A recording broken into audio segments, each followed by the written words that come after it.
Muito bem, muito bem. Mais uma sexta-feira aí. Chegamos ao final de uma semana e, como sempre, nesse mesmo horário, 19h30, começando em mais um fechamento semanal do Siglocast. E hoje aqui, de uma forma diferente, né, com um comandante diferente aqui, Jean na área aqui agora substituindo o nosso William Bonner no mercado financeiro, Júnior Sacchetti. E hoje também temos uma presença diferente das habituais de sexta-feira. Temos hoje o Renato Reis, o nosso sócio de Itajaí. Como é que está? Como é que estão as coisas? Como é que foi a semana aí, Renato? Bom, mais uma vez, obrigado pelo convite. É sempre um prazer participar do podcast. A semana foi muito boa. Hoje até abriu um solzinho aqui, dando uma felicidade para a gente pegar uma praia final de semana, quem sabe, né? Coisa Tá indo linda. bem. Semana começou com chuva, mas se Deus quiser, São Pedro vai ser bonzinho com a gente, vai dar um sol aí no sábado e domingo para a gente sair um pouquinho de casa, né? Perfeito, isso aí. E no outro lado a gente tem a nossa figura carimbada aqui, né? O Weber, nosso Sócio. sócio também de Itajaí, nosso analista político. E aí, Weber, como é que estão as coisas? Tudo tranquilo? Fala, Jean, boa tarde a todo mundo.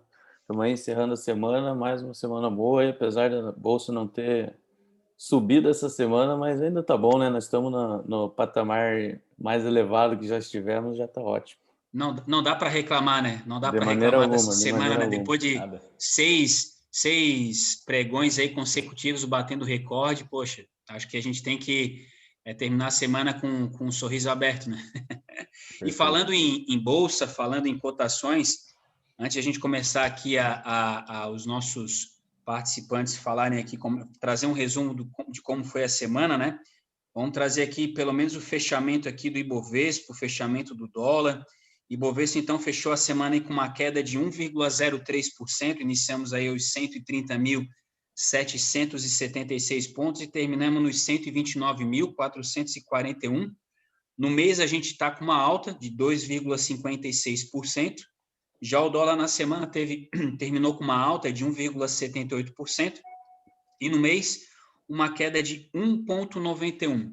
Mas para trazer todas essas informações relacionadas ao mercado financeiro, a semana foi uma semana que foram divulgados bastante indicadores econômicos, IPCA aqui no Brasil, CPI nos Estados Unidos, que é o IPCA lá, né, dos americanos. Nosso sócio Renato Reis vai fazer um resumo esperto para a gente entender de forma bem simplificada tudo o que aconteceu na semana. Show de bola. Vamos lá. A gente teve uma semana aí praticamente no 0 a 0, com todos os mercados de olho nesses indicadores, né? Principalmente na inflação, que a gente está passando por um temor muito alto aí de esses estímulos gerarem uma inflação aí já no curto, médio prazo. Então a gente está de olho nisso aí. Começando por segunda-feira, né? Janet Yellen, a secretária do Tesouro americano, ela comentou que o pacote do Biden, aquele de 1,2, 1,3 trilhões, que vai ser bem para injetar essa grana na infraestrutura dos Estados Unidos. Ela vê isso com bons olhos, apesar de, num médio e longo prazo, isso fazer com que os juros volte a subir, né? Então, a gente sabe que esses investimentos vêm, mas uma hora tem que pagar a conta, né? Outra coisa bem discutida essa semana, que começou lá na segunda-feira, foi aquela discussão sobre o imposto único. Está sendo discutido pelo G7, principalmente em cima daquelas empresas que faturam no seu país local e jogam para uma Holanda da vida a fim de baixar os impostos, né? O G7 está bem de olho, eles estão juntos nessa tarefa de criar esse imposto único e vai ser levado isso para o G20. Então, ou seja, o G7 já concordou com isso e agora vai ser discutido no G20. Para quem não sabe, o G7 é as 7 maiores economias do mundo, né? 7 países mais ricos do mundo, e o G20, os 20 países mais ricos do mundo, né? Também na segunda-feira saíram os dados de importação da China, né? Encomendas da indústria da Alemanha. Todos os dois dados vieram abaixo do esperado, o que veio a azedar um pouquinho o mercado, né? Aquela onda de otimismo que a gente teve na semana passada foi jogado um baldinho de água fria na segunda-feira. Mas a gente não teve grandes realizações, como eu falei, o mercado nessa semana, tanto aqui quanto lá fora, ele permaneceu num patamar, salvo a SP500, que renovou máxima novamente, eu já vou falar sobre isso. Na terça-feira, então, saiu uma decisão que o Irã voltaria a aumentar a produção de petróleo, ou seja, isso fez com que o preço do petróleo caísse um pouquinho no dia, mas já voltou a subir um pouco ali na quarta e na quinta-feira, trabalhando mais ou menos no mesmo valor, né, no mesmo preço. Na quarta-feira, tivemos uma discussão sobre a inflação americana, de novo, está no radar isso daí. E por aqui os dados de varejo saíram na terça-feira à noite, vieram acima do esperado, que deu uma impulsionada no setor de varejo local, né? Na quinta-feira saiu a inflação dos Estados Unidos, era esperado uma inflação de 0,4%, veio 0,6%, um pouco acima do esperado. Muitas vezes a gente pode parar para pensar, pô, mas uma diferença de 0,2%, para nós brasileiros isso é quase nada na inflação, mas na inflação americana isso é muita coisa. O que, com essa inflação acima da expectativa de 0,6%, para o mês de maio, a gente tem um acumulado de 12 meses de 5% na inflação americana. Isso é muita coisa para a inflação americana, tá? Como voltando a falar, para o Brasil, 5% de inflação é algo que a gente está totalmente acostumado, mas o americano está longe e está acostumado com isso daí. E, principalmente, o Banco Central, não só nos Estados Unidos, mas no mundo, estão muito de olho nos dados da inflação por conta dos estímulos feitos ao redor do mundo, né? Também, lá na Europa, Christine Lagarde comentou sobre os juros negativos vão continuar e os estímulos vão continuar no velho continente. Então, isso daí é uma onda que veio para ficar por conta do Covid e deve ser postergado por mais um tempo, né? Apesar de a gente enxergar uma inflação, isso no médio e longo prazo, os governos vão continuar com estímulos, né?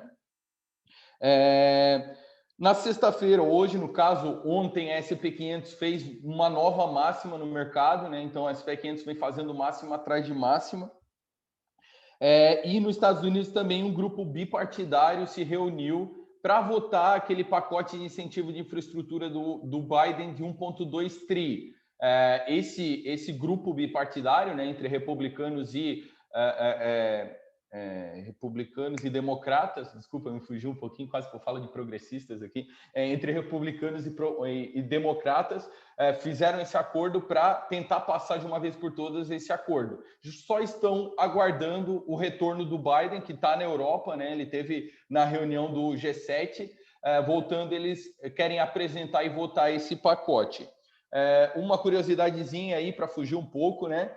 A gente viu que essa semana El Salvador, que é um país da América Central, admitiu o Bitcoin como moeda corrente. A comunidade ligada ao Bitcoin aí comemorou isso daí, mas eu gostaria de fazer uma ressalva, né?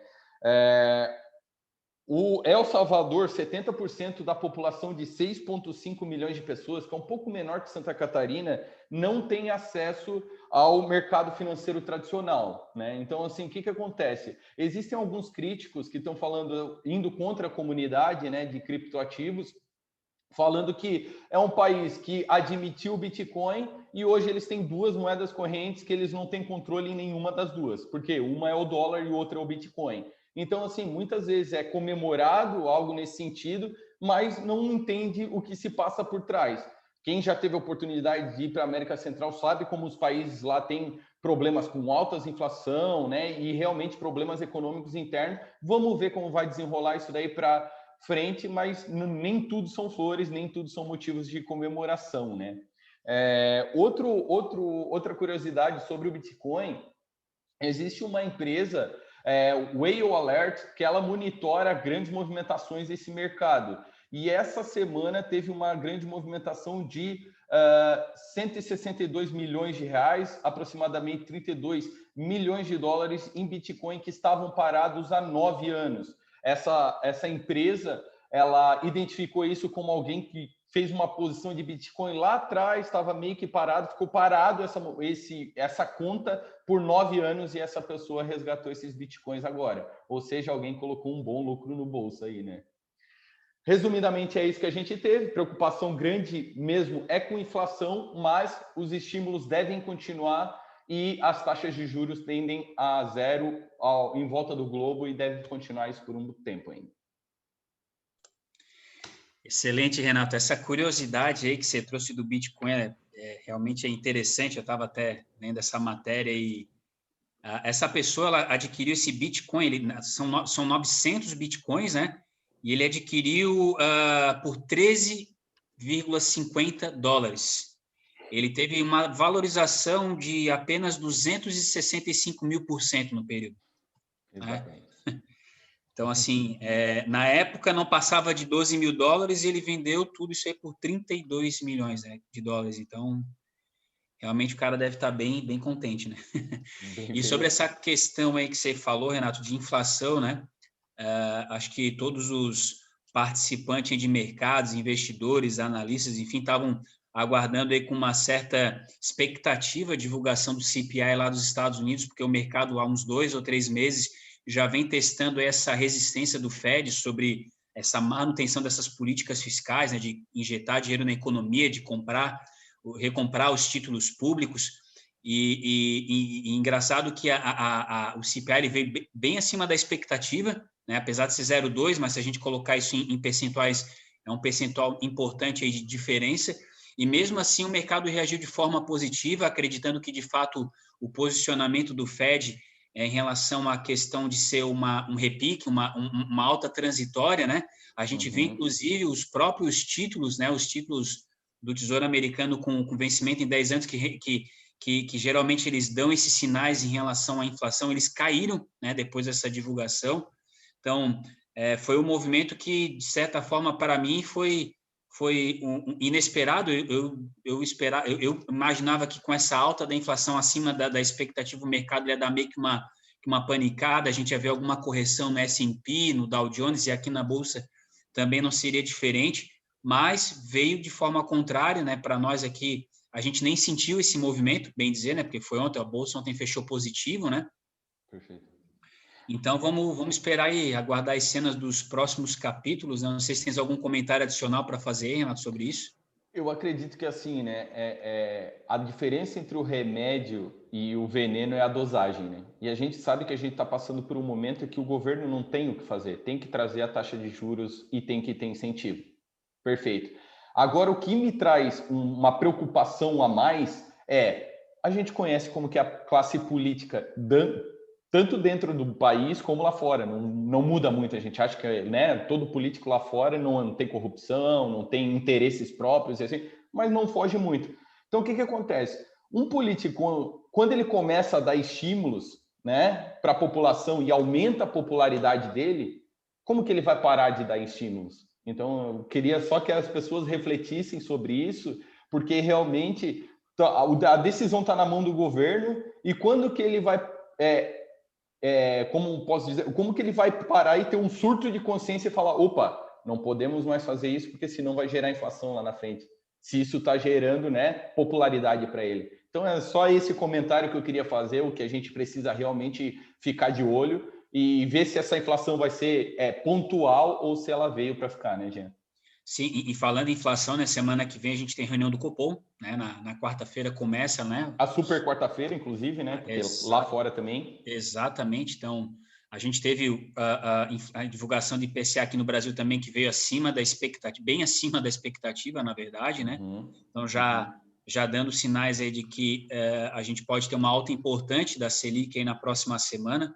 Vou dar, inclusive, meu palpite aqui, acho que vai ficar entre 0,75% e 1%, mais para 1 do que para 0,75%. Mas, enfim, aí a gente já começa a puxar para um lado mais político, e a gente sabe que tem aqui uma pessoa que está mais por dentro do que qualquer um, que é o nosso analista político aí, o Weber. Weber, fica à vontade e traz para a gente o resumo de tudo que aconteceu na semana aí no cenário político. Show, vamos lá. Essa semana a CPI foi um pouquinho mais quietinha, né? Mas ao mesmo passo aí, algumas pautas importantes andaram no nosso Congresso.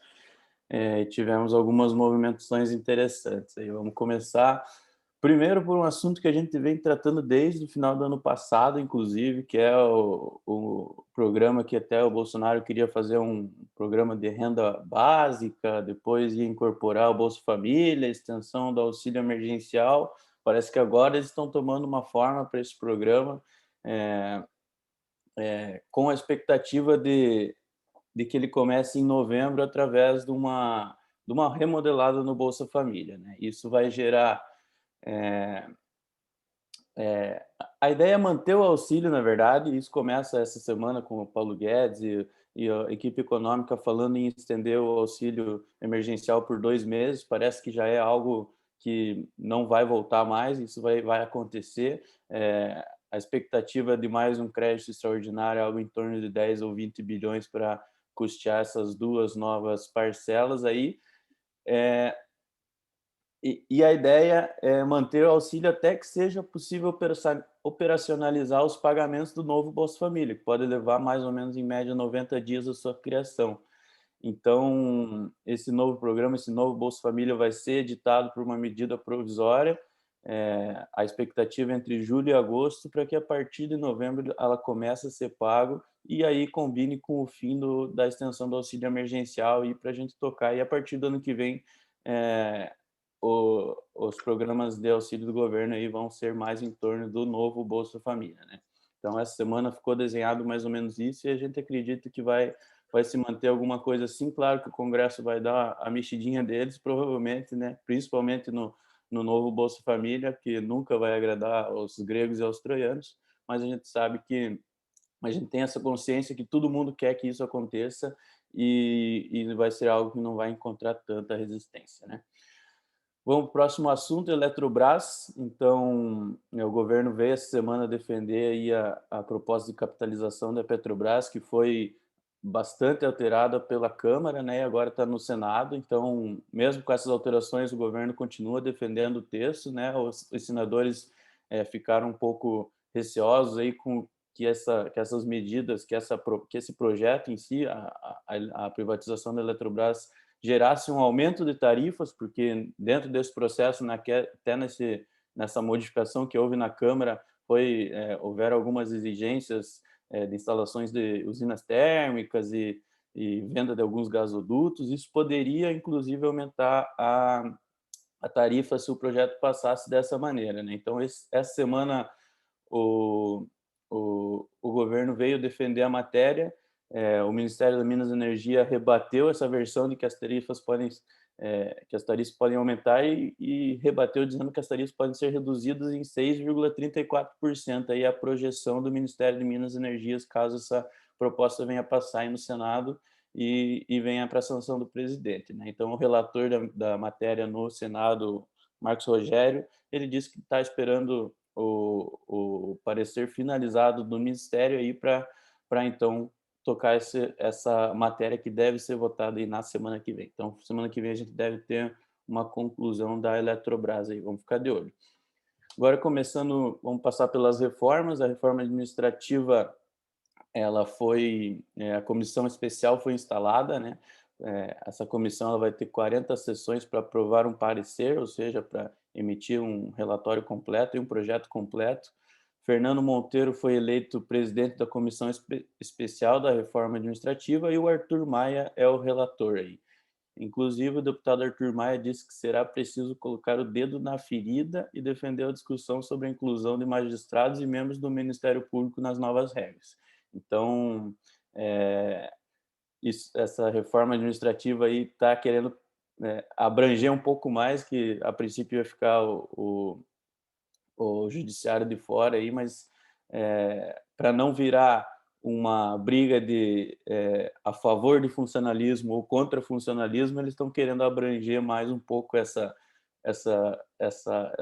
alcance da reforma administrativa, um negócio que a gente sabe que é difícil, porque mexer no bolso dos mais privilegiados do Brasil não é um dom que nós temos, né? Então, provavelmente a gente vai ver bastante confusão ainda acerca desse tema. Então, ainda temos 40 sessões pelas frentes e isso vai ter muita discussão aí nos próximas semanas. Com certeza a gente vai trazendo mais atualizações aí. A reforma tributária, o deputado Luiz Miranda é o cotado para ser o relator da reforma tributária. Ele conversou com o governo e disse que o governo só vai encaminhar sua proposta, né? A princípio, as casas já estão discutindo a reforma tributária. O presidente Arthur Lira, da Câmara dos Deputados, sugeriu a fatiamento da proposta, e uma parte ele queria mandar para o Senado. A gente falou, inclusive, isso semana passada aqui. Uma parte ia ficar com o Senado, uma parte com a Câmara, mas o governo deu uma freadinha falando que a gente só vai encaminhar essa proposta a hora que a reforma administrativa for aprovada na Câmara. Então, é uma linha do governo junto com a diretoria da Câmara aí para colocar o foco realmente na reforma administrativa, e a partir de então, depois que despachado para o Senado, o foco vir a ser totalmente na reforma tributária, né? Então, vamos torcer para que tudo continue andando e que essas reformas andem até esse ano, no começo do ano que vem, né? Também uma reforma eleitoral que agora está meio que voltando à tona aí. Na Câmara, essa semana teve uma articulação para acelerar até o final do semestre a votação da PEC, que pode estabelecer o distritão como modelo de escolha dos deputados, né? Então, é, um assunto que estava meio morto ultimamente, mas voltou à tona essa semana na Câmara, a mudança da forma de eleger nossos deputados, né, através de um voto distrital. Acho que outro dia a gente pode até fazer um programa um pouquinho mais específico para explicando essas diferenças aí, mas além de que ainda não é só uma projeção, né, então a gente não pode ter certeza que isso vai acontecer, mas vai até o final do ano a gente vai ter uma reforma e que também vai encampar o voto impresso aí que o nosso presidente tem tem defendido muito. Essa semana o ministro Luiz Barroso, que é presidente inclusive do TSE, disse que a mudança seria um retrocesso e que o prazo é curto demais para implementar em 2022. Foi rebatido tanto pelo governo, tanto quanto pelos deputados, e o Estadão essa semana fez um levantamento e mostrou que há maioria a favor do voto impresso na comissão especial que discute o tema na Câmara. Então, a probabilidade dessa pauta vir à tona aí também mais fortemente nas próximas semanas é bem grande, porque quando o presidente está encampado numa matéria, a gente sabe que ele sabe fazer um barulho grande, né? E a oposição também sabe fazer um barulho maior ainda, tentando descredibilizar aí a palavra dele. Com relação às reformas, era mais ou menos isso, essa atualização que nós tivemos essa semana. É, é, Próximo assunto é que o Supremo marcou o julgamento sobre a autonomia do BC, então até nós lembramos disso semana passada, e então está marcado para começar no dia 18 de junho esse julgamento dessa ação de alguns partidos de esquerda que querem discutir a legalizada da tramitação dessa pauta dentro das câmaras, né? Talvez a pauta tenha pulado algumas etapas e não seguiu todo o processo burocrático conforme é definido no regimento da Câmara. Então, os ministros vão analisar isso aí e o resultado pode ser proclamado aí até o final do dia 25 de junho. Então, ainda esse mês a gente vai ter essa definição aí. Caso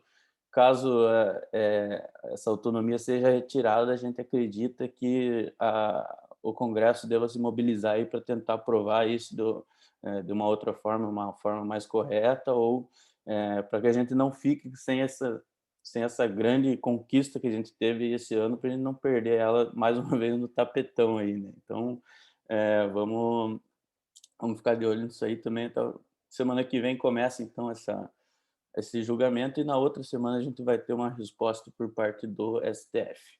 Por último, vamos falar um pouco da CPI. Na terça-feira, o, o, o nosso ministro da Saúde, o Queiroga, voltou à CPI para rever alguns pontos ali. Eu acho que não fugiu muito do que já vinha acontecendo, as acusações e as coisas são basicamente as mesmas aí, né? Então, mas o que teve mais destaque essa semana é que foram talvez dois reveses aí para o governo essa semana. Primeiro, que o STF inviabilizou aí a ida na verdade, viabilizou a não ida do governador do estado do Amazonas aí para prestar depoimento. Ele ia prestar depoimento na quarta-feira. Na quarta-feira ele ia prestar depoimento na CPI. O STF julgou a ação ali na noite anterior e definiu que ele não era obrigado a ir, e ele realmente não foi, né? Depois ele falou que ele não podia sair do estado dele no meio de uma pandemia, no meio de um momento de muita angústia e muitas mortes, então ficou por isso. Vamos ver agora se o STF vai estender essa decisão aos outros governadores que já têm depoimentos marcados a partir da próxima semana. E o segundo revés, aí, talvez o governo, que foi aprovado a quebra de sigilo tanto do Pazuello, do Ernesto Araújo e do Felipe Martins, que eram membros ali do primeiro escalão do governo Bolsonaro desde o início da pandemia. Então, a pandemia vem andando, vem se aproximando cada vez mais do presidente da República, mas o relatório final ainda é uma dúvida para saber qual vai ser a abrangência e que tipo de acusação que vai sair dali, né? Porque a gente pode imaginar, pelo que está sendo falado ali, que eles podem acusar de genocida, de assassino e irresponsável, depende se houve dolo ou não houve dolo, né? Então, depende muito do humor aí do nosso Renan Calheiros e das discussões para aprovar ou não esse relatório. Então, lembrando que a CPI está completando aí quase 2 meses já, ela tem um prazo máximo de 90 dias, então nos últimos dias isso aí deve pegar mais um pouquinho de fogo. Basicamente era isso, foi bastante coisa essa semana, mas seguimos acompanhando aqui. Posso fazer um adendo, Jean? Óbvio. Eu queria comentar hoje, aflorou uma discussão sobre o pedido do Bolsonaro ao ministro Queiroga, né? A possibilidade de quem já pegou a doença ou foi vacinado não ter mais obrigatoriedade de máscara, né? Como tudo no nosso país é politizado, já chegou gente falando: Bolsonaro falou que é para tirar máscara. Não, não é isso, né? A gente tem que entender que foi encaminhado um pedido de estudo sobre a possibilidade disso acontecer. Então a gente está muito longe ainda de tirar máscara, o que está acontecendo nos países de primeiro mundo aí, mas, né, a gente tem que entender certinho o escopo do que está acontecendo. Boa observação, Renato. E inclusive, já até esqueci de comentar, hoje na CPI teve trabalho, geralmente na sexta-feira não tem trabalho, mas hoje foram convidados 2 médicos referências nacionais, e agora não estou com o nome deles aqui, mas foram 2 médicos referências nacionais para defender a cloroquina, e na próxima sexta nós teremos 2, que são contrários à cloroquina, falaram hoje, e na semana que vem serão 2 médicos de relevância também, médicos ou cientistas, enfim, para defender a cloroquina. Então, hoje um clima um pouco mais ameno, até porque todo mundo estava falando a mesma língua. A gente imagina que na sexta que vem vai ter um pouquinho mais de embate com essa questão da cloroquina, que está sendo até demasiadamente sendo discutida na CPI. Semana que vem então promete, né? Mas, sinceramente, para mim, sabe o que eu acho que vai dar nessa CPI? Nada. A chance é grande, né? Vai dar em pizza, como a gente já viu muita coisa. Acho que a gente já chegou até a comentar aqui, né? Acho que até foi um comentário até inclusive que você fez, Weber, né? Eles sabem quem eles querem culpar, né? E agora eles estão tentando encontrar caminhos para chegar até nesse culpado, né?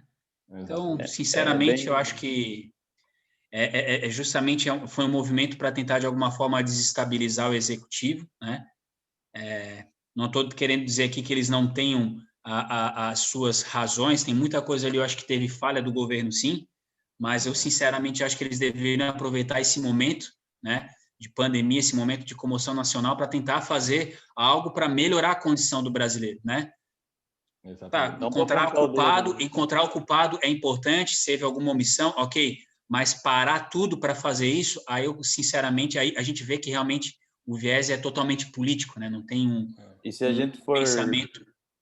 Se a gente for olhar em números ali, dos 11 deputados titulares da CPI, 7, que até vem sido chamado de G7, são de oposição, né? Claramente. Então, eles já têm a maioria desde o começo da CPI, eles já miraram o alvo, eles vão procurar o caminho. Não que o governo, igual como você bem falou, não que o governo não tenha culpa, não tenha erro, com certeza tem erros, mas a gente ainda nem terminou a pandemia, né? Eu acho que era muito mais salutar se eles se reunissem para tentar resolver o problema que a gente está passando, do que para apontar o dedo para quem deixou esse problema chegar nesse ponto, né? Então, aquela ideia de procurar o culpado e não a solução, né? Exatamente. E quando você trouxe ali a questão ali da reforma administrativa chegar no judiciário, olha, isso aí seria inusitado, para não dizer surpreendente, né? O Seria judiciário incrível, entrando né? numa reforma administrativa, porque a gente ali é corpo fechado ali praticamente, né? O que a gente vê ali, a gente vê movimentações no executivo, a gente vê movimentações no legislativo, agora no judiciário, realmente de a gente Eram dois, ficar. eram duas categorias que até o Bolsonaro ser eleito nunca foi olhado, né? Que são os militares e os judiciários, né? Depois que veio a reforma da Previdência, todo mundo caindo em cima, porque os militares também têm que abrir mão, mas até agora o judiciário estava quietinho também e eles vão começar a entrar na dança. E também aquele ponto que você trouxe ali da autonomia do Bacen, cara, se eles mexerem, isso aí vai ser um retrocesso, cara. Perfeito. Olha, Perfeito. eu acho que isso aí não vai passar, tá?